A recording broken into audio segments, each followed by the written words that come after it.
Familja Liçaj në fshatin Kremenar të Bashkisë Mallakastër jeton prej 3 vitesh në një çadër në oborrin e banesës në kushte ekstreme të vështira.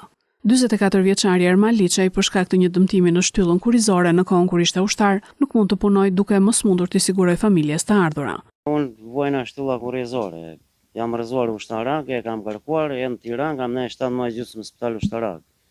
Tiranë, 2 muaj kam gjendje kome, e kërkojtëm, kërkuam kempin tim ose dëm shpërblim që a isha jo, s'na dhanë asnjë gjë.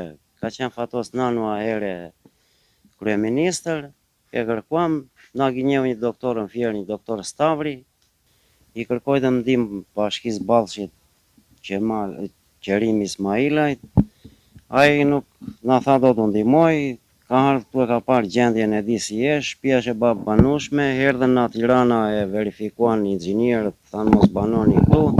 Na i mbyllën dyert, tani jemi këtu po bëjmë 2 vjet e gjysmë, e na ka thënë do ndihmoj, ne s'duam asnjë gjë, vetëm na bëj shtëpinë. Babain e kam të smur, e kemi të çuar mbrëm sot mëngjes në orën 5 spital në Fier, ka ikur urgjencë, ne këtë kërkojmë, s'duam gjë tjetër, vetëm shtëpinë, na bëj shtëpinë. Më e vështirë situata është për bashkëshorten e tij Filen, për të cilën përditshmëria është një makt i vërtet. Burrin e kam të smur, jam që ku pa flejnë fleqade me djalë, me burr, në përdhe e flejnë. S'do gjatë tjetër. Asnjë gjatë tjetër bashkim vetëm çatin e shtëpisë do.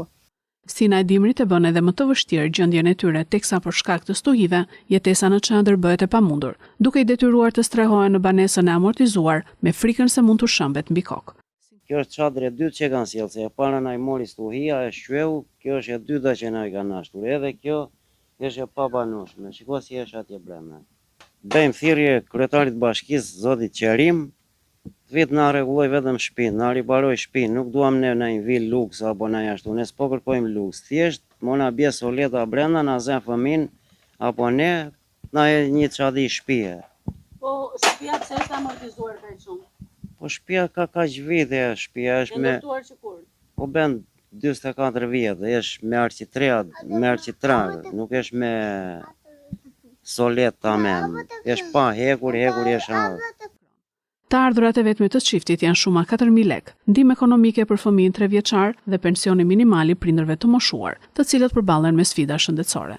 I kontaktuar për këtë situatë, kryebashkiaku i Mallakastrës Qerimi Ismailaj ka pohuar se deri më sot programet e financimit për strehimin kanë munguar, ndërsa zgjidhjes momentale të pagesës së qeras për një periudhë 1 vjeçare nuk i janë përgjigjur pozitivisht pasi kërkojnë riparimin e banesës.